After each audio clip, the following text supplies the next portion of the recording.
तो गाइस, पिछले एपिसोड में आपने देखा कि प्रोफेसर एक्स का फ्यूनरल कर दिया जाता है। हैवॉक साइक्लोप्स को समझाने की कोशिश करता है, लेकिन साइक्लोप्स के ऊपर कोई असर नहीं होता। इसके बाद हम एवेलांच को देखते हैं, जो कि शहर में जाकर तबाही मचाने लगता है ताकि म्यूटेंट्स और इंसानों के बीच में नफरत बढ़ जाए। और आखिर में हमें पता चलता है कि रेड स्कल ने प्रोफेसर एक्स की बॉडी को चुरा लिया है और वो प्रोफेसर एक्स के दिमाग का यूज करना चाहता है। लोगन शहर के गलियों में घूम रहा है और अपने मन में सोच रहा है, मैंने तिब्बत जाकर अपना टाइम वेस्ट कर दिया, चाहे मैं कितने ही घंटे मेडिटेशन क्यों ना कर लूं, लेकिन मेरी छाती का बोझ हल्का नहीं हो सकता। चार्ल्स हम सबका इकलौता फादर था और हमने उसको निराश कर दिया। इस बात को कोई नहीं भुला सकता और शायद उसने कभी नहीं सोचा होगा कि वो स्कॉट समर्स के हाथों मारा जाएगा। ये तो अच्छी बात है कि चार्ल्स ये सब देखने के लिए जिंदा नहीं है। ऐसी नफरत जब लोग तुम्हारी तरफ देखते हैं, वो तुम्हारे पूरे विश्वास को झकझोर के रख देती है। यहाँ पे ये जो घटना हुई है वो बहुत जल्दी मीडिया के अंदर फैल जाएगी। म्यूटेंट्स वापस आ चुके हैं। हम देखते हैं कि हीरोज उस गिरी हुई बिल्डिंग के नीचे से लोगों को निकालने में लगे हुए हैं। तब लोगन कैप्टन के पास आता है और बोलता है, मैंने सूंघकर जिंदा लोगों को ढूंढने की कोशिश की। कैप्टन पूछता है, और तुम्हें क्या पता चला? लोगन बोलता है, आई एम सॉरी, एवेलांच को फिर से जिंदा कर दिया गया था, मैंने उसे ये सब करते हुए नहीं देखा। कैप्टन बोलता है, उसकी आंखें खाली थी, कुछ तो अजीब था। अब थोर बोलता है, मैं सालों से इंसान और म्यूटेंट्स के बीच की इस नफरत को देखता आ रहा हूँ। मुझे लगा कि टाइम के साथ साथ ये नफरत खत्म हो जाएगी, इंसानों के अंदर की इंसानियत बाहर आ जाएगी और शांति छा जाएगी। अब मैं चुपचाप खड़े होकर इस झगड़े को और बढ़ने नहीं दे सकता। जिस किसी ने भी ये किया है वो एक लड़ाई चाहता है और उनको लड़ाई मिलेगी। अब वो सब थोर की नजरों से बचकर नहीं जाने वाले। कैप्टन बोलता है कि हम ढूंढ लेंगे कि इसके पीछे कौन था और हम अपने मरे हुए लोगों का बदला लेंगे, लेकिन अभी के लिए हमें और खून बहने से रोकना है ताकि कोई भी इस घटना को नफरत फैलाने के लिए यूज न कर सके। हैवॉक अवेंजर्स के एक ग्रुप को लीड करने के लिए तैयार हो चुका है। मैं पब्लिक में बोलने वाला हूँ कि हैवॉक इस इन्वेस्टिगेशन को लीड करेगा। लोगों को पता चलना चाहिए कि इंसान और म्यूटेंट्स एक साथ काम कर सकते हैं, इससे पहले कि ये बात और ज्यादा भड़क जाए। जिस पे लोगन पूछता है, बहुत सारे लोग एक म्यूटेंट के हाथों मारे गए और तुम उस म्यूटेंट के भाई को एक अवेंजर्स की टीम लीड करने दे रहे हो जिसने लगभग इस प्लेनेट के ऊपर कब्जा कर लिया था। लोगों को ये बात पसंद नहीं आएगी, इससे कई सारे म्यूटेंट्स मारे जाएंगे। जिस पे कैप्टन बोलता है, मैं तो सोच रहा था कि तुम मेरा सपोर्ट करोगे। लोगन बोलता है, लेकिन तुमने ये सारा डिसीजन मुझसे पूछे बिना लिया है। कैप्टन कहता है, चार्ल्स ने इसलिए अपने स्टूडेंट्स को यूनिफॉर्म पहनाई थी और उनको बाहर वर्ल्ड में घूमने दिया ताकि वो लोगों के दिल और माइंड जीत सके। हैवॉक एक मजबूत और इथिकल आदमी है, एक लीडर है। लोगन बोलता है, तो तुम अच्छे म्यूटेंट्स को सारी म्यूटेंट प्रजाति का चेहरा बनाना चाहते हो। कैप्टन कहता है, वो लोगों को नहीं डराएगा और यही बात इम्पोर्टेंट है। वो एक अच्छा आदमी है, म्यूटेंट कम्युनिटी को उसकी जरूरत है। लोगन कहता है, म्यूटेंट कम्युनिटी? ऐसी कोई चीज नहीं है, ये सिर्फ हमारा इल्यूजन है कि हम एक कम्युनिटी से बिलोंग करते हैं और साइक्लोप्स भी यही सब बातें किया करता था।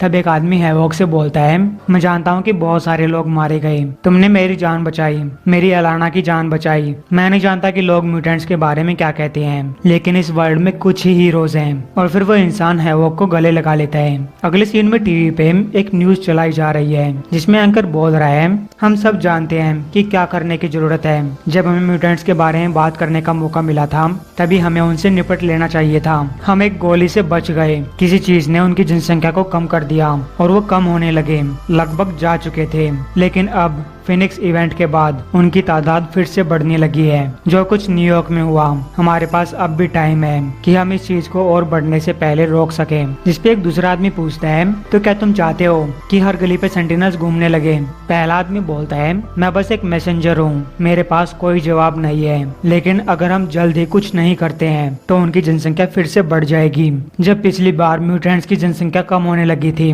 तो हमने उनके साथ क्या किया था? आप लोगों को जैनोसा तो याद ही होगा, जहाँ पे इंसानों ने 60 लाख म्यूटेंट्स को मार दिया था।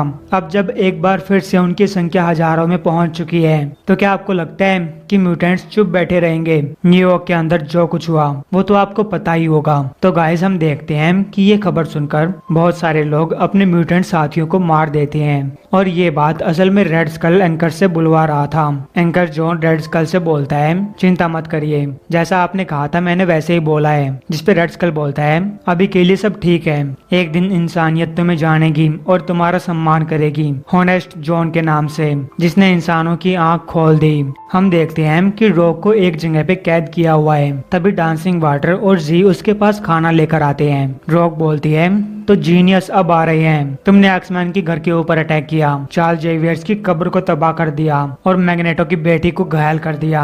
और तुम क्या करना चाहते हो? क्या तुम जीन ग्रे की कब्र को भी खोदने वाले हो? डांसिंग वाटर बोलती है, तुम काफी अच्छा बोल लेती हो। तुम ब्रदरहुड ऑफ एविल म्यूटेंट्स की पुरानी मेंबर हो, तुम और मेरा फादर। क्या तुम्हें वो याद है? एवलांच, उसे अपने पापों की सजा मिली, तुम्हें भी मिलेगी। अब जीम रॉक को पीनट बटर के ब्रेड खाने के लिए बोलता है। रॉक बोलती है, तुम्हें एक्समैन के साथ लड़ाई मोल लेने की बुरी कीमत चुकानी पड़ेगी। डांसिंग वाटर बोलती है, क्या तुम्हें हमारा यहाँ आना अच्छा नहीं लगा? हमने ये डिसाइड नहीं किया कि म्यूटेंट्स ने कब और कहां हमारी लाइफ खराब की। अब तुम जी को ले लो। इथोपिया के अंदर सालों पहले तुम्हारे लवर मैग्नेटो के हेंचमैन ने इसके गाँव को डिस्ट्रॉय कर दिया, इसकी फैमिली को, इसके हर किसी जानकार को। जी एक तेल के ड्राम में छुपा रहा, लेकिन वो सब कुछ सुन सकता था जब तुम मैग्नेटो के साथ सेक्स कर रही थी। क्या तब उसके अंदर से जी की फैमिली के खून की बदबू नहीं आई? तब रॉक पानी अपने मुंह में लेती है और उसे डांसिंग वाटर के ऊपर थूक देती है, जिससे उन दोनों के बीच में कनेक्शन बन जाता है और रॉक के पास डांसिंग वाटर की पावर्स आ जाती है। इसके बाद वो पानी का कप उठाती है और अपने ऊपर उड़ेल लेती है। पानी की पावर्स आते ही रॉक कैद से आजाद हो जाती है। रॉक बोलती है, ऐसा नहीं है कि मैं तुम्हारी शुक्रगुजार नहीं हूँ, लेकिन क्या तुम सच में मुझे पीनट बटर और जेली सैंडविच खिलाने वाली थी, वो भी पानी के साथ? तब रॉक जी को प्लेटफॉर्म से नीचे गिरा देती है और डांसिंग वाटर के ऊपर अटैक करते हुए बोलती है, जिनेवा कन्वेंशन के अंदर टॉर्चर की अलग सजा मिलती है। डांसिंग वाटर रॉक से बचते हुए बोलती है, देखो अपनी तरफ, तुम अपने आप से खुश हो और मुझे अपनी ये पावर्स पसंद नहीं है, लेकिन तुम अपनी कीमत नहीं जानती। तब डांसिंग वाटर उस पुल को तोड़ देती है और वहां से जाते हुए बोलती है, मेरे पानी में टेलीपोर्ट होने की पावर्स तुमको गिरने से नहीं बचा पाएंगी। लेकिन रॉक उस प्लेटफॉर्म से कूदती है और सामने मौजूद पानी के अंदर टेलीपोर्ट हो जाती है। वो स्कारलेट विच को ढूंढना चाहती है। इधर रेड स्कल सोई हुई स्कारलेट विच के पास आता है और बोलता है, तुम ज्यू, जिप्सी और एक म्यूटेंट हो, फिर भी इतनी खूबसूरत हो। कोई भी धोखा खा सकता है कि तुम इंसान हो। अब जाग जाओ। जागते ही स्कारलेट विच अपनी पावर्स का यूज करते हुए बोलती है, तुम मुझसे दूर हट जाओ। रेड स्कल बोलता है, तुम्हारी नींद पूरी नहीं हुई है, तुम्हें बुरे सपने आ रहे हैं क्योंकि तुम्हें दर्द को कम करने की दवाई दी गई है। तुम्हारा घाव ठीक हो चुका है और तुम्हारे ऊपर ड्रग्स का असर जल्दी खत्म हो जाएगा। जो तुमने किया वो बहुत बहादुरी से भरा हुआ था। तुमने अपने फादर की रखैल को बचाने के लिए अपनी जान दांव पे लगा दी। मैं तुम्हारे फादर को तब जानता था जब वो एक छोटा बच्चा था। जब मुझे उसकी पावर्स के बारे में पता चला तब मैं उसके ऊपर फोकस करना चाहता था, लेकिन मेरे सामने मेरी ड्यूटी आ गई। अगर मैंने तब छोटे मैग्नेटो को मार दिया होता तो तुम पैदा भी नहीं हुई होती। तुम इंसानों की आखिरी उम्मीद हो। आओ मेरे साथ गिफ्टेड ह्यूमंस के मेरे स्कूल को देखो, ये हमारी ट्रेनिंग फैसिलिटी है। क्या पता कब एक लड़ाई लड़नी पड़ जाए। वांडा पूछती है, तुम मुझ जैसे म्यूटेंट्स के खिलाफ लड़ना चाहते हो? रेड स्कल बोलता है, बिल्कुल, लेकिन मैं तुमसे साफ साफ कह रहा हूँ, हो सकता है कि हम दोनों के बीच में बहुत अंतर हो, लेकिन हम दोनों एक ही चीज चाहते हैं, जैसे कि तुम म्यूटेंट्स को खत्म करना चाहती थी। वांडा बोलती है, अगर तुम्हें लगता है कि मैं तुम जैसे लोगों को अपनी स्ट्रेटेजी बताऊंगी तो हमारी बातचीत जल्दी खत्म होने वाली है। रेड स्कल कहता है, तुम मुझ जैसे इंसानों के बारे में ज्यादा कुछ नहीं जानती। मैं वो इंसान नहीं हूँ जिसे तुम पहले जानती थी। मैं इतना कंफ्यूज नहीं हूँ। मेरे लिए 1942 बस कुछ महीने पहले की बात है। मुझे ये लगने लगा था कि हिटलर लड़ाई हार जाएगा और इस बात की तैयारी करने के लिए चीफ साइंस ऑफिसर आर्निम जोला ने मेरी कॉन्शियसनेस को एक क्लोन्ड बॉडी के अंदर डाल दिया और उस बॉडी को 70 सालों तक एक सिलेंडर के अंदर सुरक्षित रखा गया ताकि मैं तब जागूं जब ये संसार मेरे बारे में लगभग भूल चुका हो। लेकिन जब मैं जागा तब भी इस संसार के अंदर वही सब चल रहा था। अमेरिका के अंदर मुझे वही सब चीजें दिखाई दे रही थी जो कि मेरे टाइम पे जर्मनी में हुआ करती थी। एक डरी हुई आबादी जो कि घुट घुट कर जीने को मजबूर थी। म्यूटेंट्स हमारे लिए घुसपैठिए हैं। तुम उनका सबसे बड़ा डर हो और जो तुमने उनके खिलाफ किया, मुझे लगता है कि तुम्हारी सोल भी कहीं न कहीं यही चाहती थी। वांडा बोलती है कि उस टाइम में बहक चुकी थी, मेरे बच्चे मर चुके थे और मेरा फादर वो देखना चाहता था। रेड स्कल बोलता है, वो देखना चाहता था कि हमारा वर्ल्ड म्यूटेंट्स के बिना ही अच्छा है। तब रेड स्कल प्रोफेसर एक्स की पावर से वांडा के दिमाग में अपनी बातें डालने लगता है। वो बोलता है, वांडा तुम कभी म्यूटेंट्स में बिलोंग नहीं करती थी, तुम उनके खतरे को जानती थी। अंदर ही अंदर तुम म्यूटेंट्स के बिना एक वर्ल्ड में रहना चाहती हो। हम इंसानों के अंदर के म्यूटेंट्स के डर का यूज करके उनको इकट्ठा कर सकते हैं, सारी इंसानियत को एक झंडे के नीचे ला सकते हैं। मेरे, तुम जानती हो कि हमें क्या करना है, क्या तुम ये दोबारा कर सकती हो? वांडा बोलती है, क्या मुझे म्यूटेंट्स को दोबारा खत्म करना है? अगर मेरे पास काफी टाइम और पावर सोर्स हो तो। रेड स्कल बोलता है, तुम्हें जो चाहिए मिल जाएगा। वांडा बोलती है, ठीक है, मैं इसे दोबारा कर सकती हूँ। तभी सुल्तान रेड स्कल के दिमाग में बोलता है कि डांसिंग वाटर और जी ने उस म्यूटेंट को भागने दिया। रेड स्कल पूछता है कि अब वो कहाँ पे है, लेकिन सुल्तान नहीं जानता।